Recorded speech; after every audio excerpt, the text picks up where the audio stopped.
अहो माझा पोटाचा घेर कमी झाला, हां. वात, पित्त, थायरॉइड लय आजार होती. त्यानं मी लय त्रस्तली होती. आता काय नाही. आता मी हॅप्पी आहे, हेल्दी हॅप्पी आहे.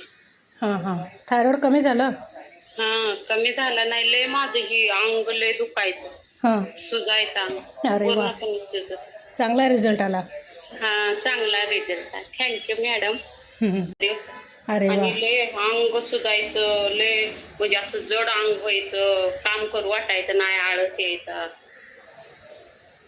दोन्ही पावडर घेत होत्या सकाळी आणि रात्री? दोन्ही पण घेते मी. अरे वा, आता हातपाय दुखायचे राहिले? सगळं आता मी पळून काम करते मॅडम. अरे वा वा, तुम्हाला कसं सांगू शब्दात, मला काही समजत नाही. लय मी हॅप्पी, आनंदी तर लय आहे. हां हां. लय आजार मला होतं, असं मी रडायचे, असं झुकली का एवढं अंग दुखायचं. काय सांगता? हो. उठा यायचं नाही, बसा यायचं नाही, पूर्ण हे अंग दुखायचं, हाड दुखायचं. तुम्ही बोलताय? मी कवटे मंकाळ दुधे भावी. अरे वा वा, छान. तुम्हाला जर